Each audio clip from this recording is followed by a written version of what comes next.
read about the zealotry of Pinchas when he saw Zimri ben Solu, the prince of the Shevet of Shimon, openly committing a Chil Hashem, a desecration of God's name, which was one of a kind.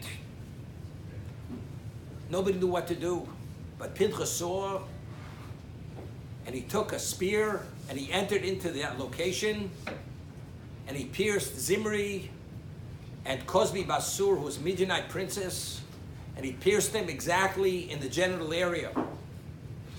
And Chazal tell us, Pinchas to survive and to bring about what he brought about would have been impossible unless multiple miracles took place. He should have been killed immediately. Even after he pierced them, he should have been killed. He lifted them up on the spear. The weight of 2 adults should have broken the spear.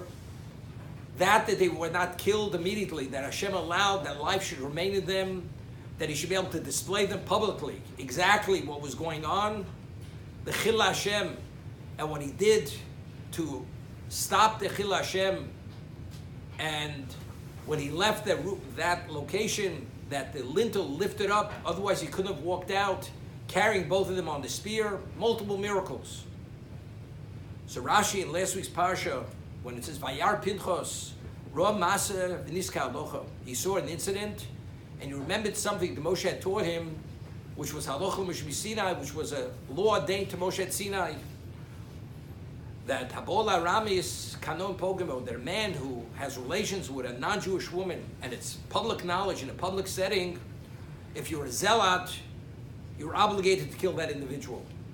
Pinchas was definitely a zealot. So, that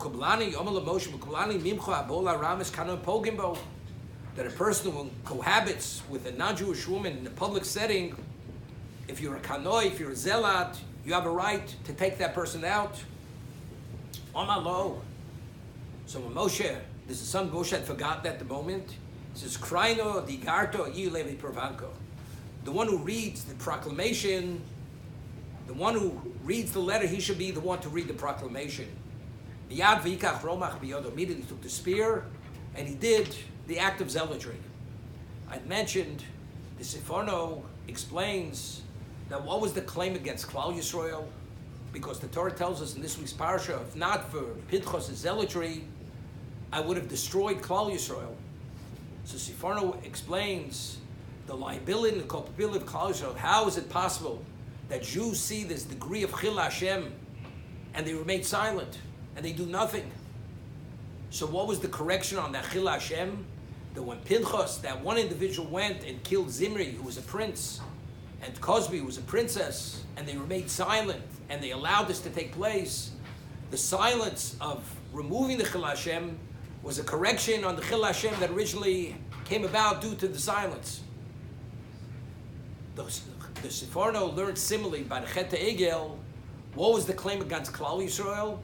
Because when the Erev Rab, the rabble, instituted the Egel, Hazov, the golden calf, everybody remained silent. How do you remain silent when you allow such a thing to take place in your midst? After hearing the Aseres HaDibros, Anochi Hashem Elokecha, V'lo Yelucha Elohim Acherem Alponai, you can't have graven images, false gods. How do you allow this? So when Moshe Rabbeinu came and said to the Leviim, Mila Shem Elai, whoever's for God should come with me, and they killed the idolaters, and Klal Yisrael allowed it to take place, although Levi, the tribe of Levi, was the smallest of the tribes, that silence was a correction on the original silence. This is Inferno.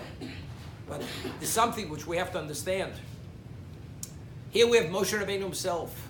He's not intervening. He's not intervening. Aaron's not intervening. Aaron's not alive. Moshe is not intervening. So isn't that an indication? He remained silent. Despite that, Pinchas acted because, as we said, Moshe had forgotten the halacha. But factually, so what's the claim against Klal Yisrael? If Moshe Rabbeinu says nothing, what's the claim against us?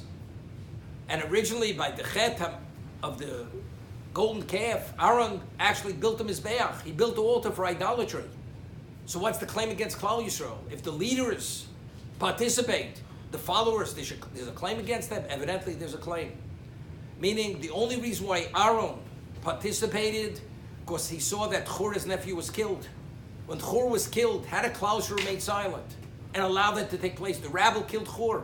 This is the son of Miriam. Miriam was from the most prestigious, was Aaron's and Moshe's sister. How did they allow this? That silence is a very serious claim against them. And all because of that, Aaron participated just as a delay tactic to build the Mizbeach, because by then he was hoping Moshe would return.